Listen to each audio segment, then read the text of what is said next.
हमारे YouTube channel the explainer को subscribe करें।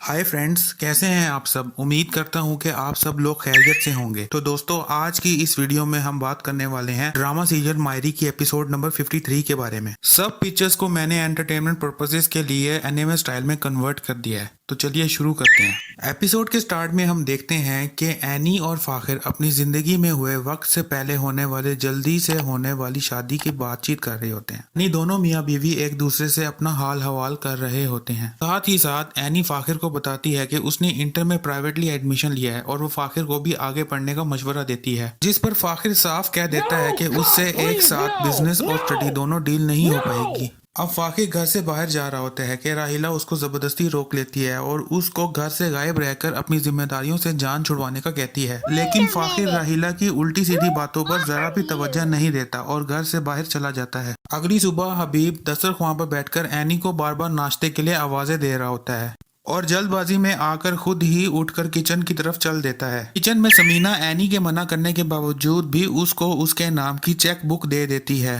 हबीब को यह बात पता चल जाती है। हबीब नाश्ते का पता करने के बहाने चेक बुक को देखने के लिए किचन के अंदर आ जाता है। अब समीना हबीब से उसकी बेटी और पहली बीवी के साथ अच्छा सलूक करने की वजह पूछती है। हबीब बात को गोल कर देता है। अगले सीन में एनी आयशा को अपने इंटर के प्राइवेट एडमिशन के लिए दिए गए टेस्ट में पास होने की खुशखबरी बताती है। दोनों माँ बेटी गले मिलकर बहुत खुश हो जाती हैं। आयशा किचन में बर्तन धो रही होती है। हबीब उसको कहता है कि राहिला घर पर नहीं है। आयशा हबीब के रूम में जाए और उसके कपड़े इस्त्री कर दे। काफी खींचतानी के बाद आयशा मान जाती है। आयशा अब हबीब के रूम में जाती है। उसको हबीब के कपड़े उठाते वक्त एनी की चेक बुक का ब्लैंक चेक मिल जाता है। अगले सीन में आयशा समीना को बताती है कि हबीब की आयशा और एनी के साथ हमदर्दी जताना असल में उसकी एक नई चाल थी। वो तो अपनी बेटी के बैंक बैलेंस को खाली करना चाहता था, जिस पर समीना भी बहुत ज्यादा गम, गुस्से और अफसोस का इजहार करती है और कहती है कि चलो अच्छा हुआ कि वो सब लोग किसी बड़े नुकसान से बच गए। अगले सीन में समीना हबीब के घर के अंदर आते ही उसके सामने उसका सारा भांडा फोड़ देती है, जिस पर हबीब लाजवाब होकर रह जाता है। वो उसको बताती है कि अब ये ब्लैंक चेक समीना के पास है, इसलिए हबीब को उसका कोई फायदा नहीं हो पाएगा। अब रात के वक्त में एनी फाखिर को अपनी बेटी की पहली सालगिरह के लिए कोई अच्छा सा केक चूज करने के लिए उसकी हेल्प करने का कहती है,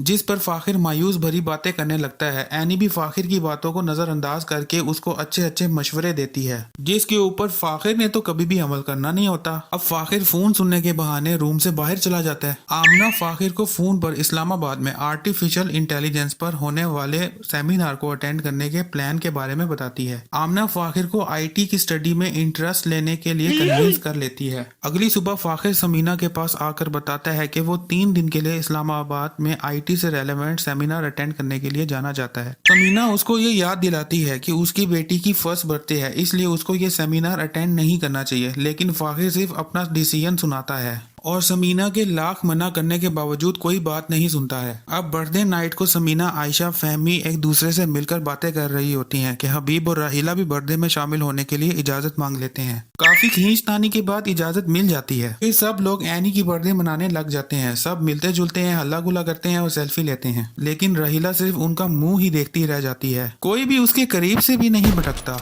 इससे उसके दिल पर बड़े बड़े छुरे चलते हैं। अब समीना एनी को फोन करके फाखिर को बर्थडे पर जल्दी आने के लिए कहती है। एनी कोशिश करती है लेकिन फाखिर फोन नहीं उठाता। अब समीना फाखिर के बगैर ही केक काटने का डिसीजन लेती है। वो सबको आकर बताती है कि क्योंकि फाखिर के दोस्त का एक्सीडेंट हो गया है, इसलिए वो आज बर्थडे पर नहीं आ पाएगा, और फिर केक को काटने की तकरीब शुरू कर दी जाती है। अब समीना फाखिर से फोन पर कह रही होती है कि वो उसके मना करने के बावजूद भी सेमिनार अटेंड करने क्यों गया। फाखिर भी बस हल्की फुल्की सॉरी कर अपनी जान छुड़ाना चाह रहा होता है, लेकिन समीना उसको कह रही होती है कि घर आओ तो जरा, खबर लेती हूँ तुम्हारी। वो एनी का दुख समझ चुकी होती है। वो एनी के पास आती है और उसको प्यार करती है। दूसरी तरफ राहिला सड़कर कोयला हो चुकी होती है कि आज उसके साथ बर्थडे पर सबने जिस तरह का सलूक किया वो अच्छा नहीं था।